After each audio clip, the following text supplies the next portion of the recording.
Broccoli, बंद गोभी और फूल गोभी, इनकी आप पनीरी लगाते हैं। इसके अलावा एक ऐसी वेजिटेबल है जिसकी आप पनीरी भी लगा सकते हैं और डायरेक्ट सीड से भी ग्रो कर सकते हैं, वो है जी आइसबर्ग लेटस, सलाद पत्ता जिसको कहते हैं। इसी से मिलती जुलती दो और वेजिटेबल्स हैं जिनको कहते हैं सेलरी और पार्सले। सेलरी, पार्सले, आइसबर्ग और लेटस, इनको आप डायरेक्ट लगाएं, मेरे एक्सपीरियंस के मुताबिक तो ज़्यादा अच्छी ग्रोथ होती है। जब आप इनको ट्रांसप्लांट करते हैं, ट्रांसप्लांट हो जाती हैं ये, लेकिन उनकी ग्रोथ एक दफ़ा बिल्कुल रुक जाती है और फिर दोबारा से ये डेवलप होना स्टार्ट होती हैं, अपने आप को संभाल लेती हैं। अस्सलाम वालेकुम दोस्तों, मैं हूं आपका जावेद इकबाल।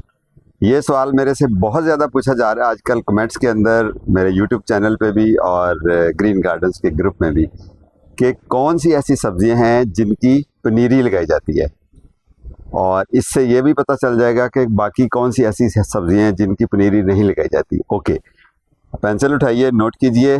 टमाटर, हरी मिर्च, शिमला मिर्च, बैंगन, ये एक कैटेगरी होगी। दूसरी कैटेगरी होगी ब्रोकली, बंद गोभी और फूल गोभी, इनकी आप पनीरी लगाते हैं।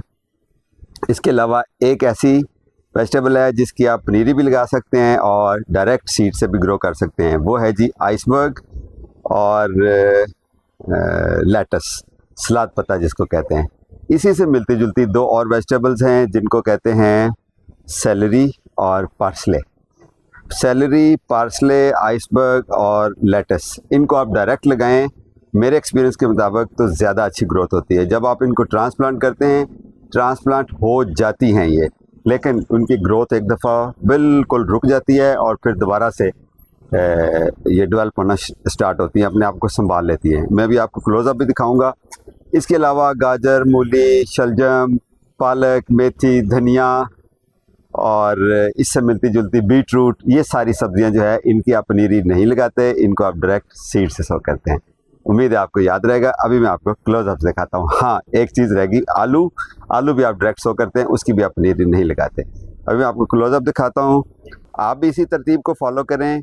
जो वेजिटेबल्स पनीरी से लग सकती हैं, आजकल भी पनीरियाँ अवेलेबल हैं, उसकी ज़रूर ख़रीदें, लगाएं। जब हम पनीरी से लगाते हैं, पनीरी ला के उगाते हैं, उसमें सिर्फ एक ही उसका डीमेरिट होता है कि हमें उसकी एग्जैक्ट वैरायटी का नहीं पता होता। अदरवाइज़ आपके 20 से 25 दिन या 30 दिन बच जाते हैं जो सीड से आप पनीरी बनाते हैं। अगर आप पहले सीड लगाते हैं, पनीरी बनाते हैं, तो आपका 1 महीना 20 से 30 दिन जो है वो आपके ज़ाया होते हैं।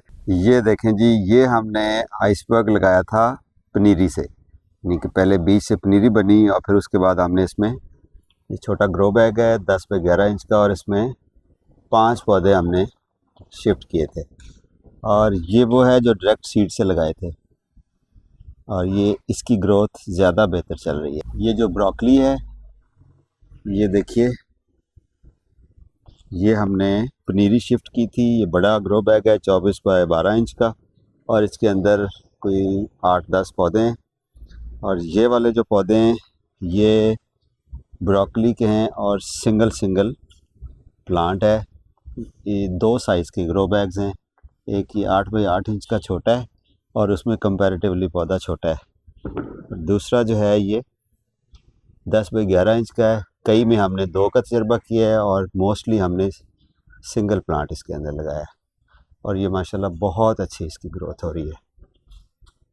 ये देखिए, इसी तरह ये मूली भी बड़े ग्रो बैग में है, और पालक भी, धनिया, मेथी और टमाटर देखें, ये सिंगल प्लांट है 10 बाई 11 इंच के ग्रो बैग में, और ये बेहतरीन इसकी वो हो रही है ग्रोथ। ये भी ब्रोकली है, और इसी तरह आपको और दिखाता हूँ। ये है जी बीट रूट, चुकंदर, ये भी बड़े ग्रो बैग में, इसकी भी पनीरी नहीं लगती। ये शलजम है, और ये हमने लगाई थी डायरेक्ट। कुछ इसमें प्लांट हमने लगाए हैं, ये देखें, जो पनीरी से लगाए थे, लेकिन ज़्यादातर हमने सीड डायरेक्ट लगाए थे। ये लेटस है, तो ये भी डायरेक्ट ही लगाया है, इसको हमने पनीरी नहीं लगाई। ये है जी पोटैटोज़, आलू। ये जो 3 ग्रो बैग हैं ये हमने और डेट को लगाए थे, और ये कुछ दिन पहले लगाए थे। इसकी ग्रोथ ज़्यादा अच्छी है।